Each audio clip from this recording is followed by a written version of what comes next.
नमस्कार शेतकरी मित्रांनो, स्वागत आहे तुमचं आपल्या कृषी कन्या यूट्यूब चॅनलवर। बघा शेतकरी मित्रांनो, आजचे सोयाबीन बाजारभाव या व्हिडिओच्या माध्यमातून आपण बघणार आहोत। तत्पूर्वी आपण चॅनलवर नवीन असाल तर चॅनल सबस्क्राइब करा, व्हिडिओ लाईक करा आणि शेअर करा, त्यामुळे तुम्हाला नवीन व्हिडिओचे अपडेट लगेच बघायला मिळतील। चला तर व्हिडिओला सुरुवात करूया। बघा शेतकरी मित्रांनो, कृषी उत्पन्न बाजार समिती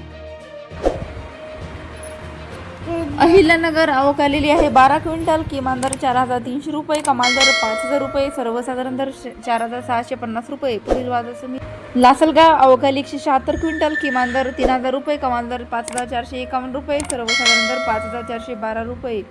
पुढील बाजार समिती चंद्रपूर आवक आली 23 क्विंटल, किमान दर 4,850 रुपये, कमाल दर 4,900 रुपये, सर्वसाधारण दर 4,875 रुपये। पुढील बाजार समिती पाचोरा आवक आली 50 क्विंटल, किमान दर 4,900 रुपये, कमाल दर 5,175 रुपये, सर्वसाधारण दर 5,021 रुपये। पुढील बाजार समिती तुळजापूर आवक आली 155 क्विंटल, कमाल दर 5,300 रुपये।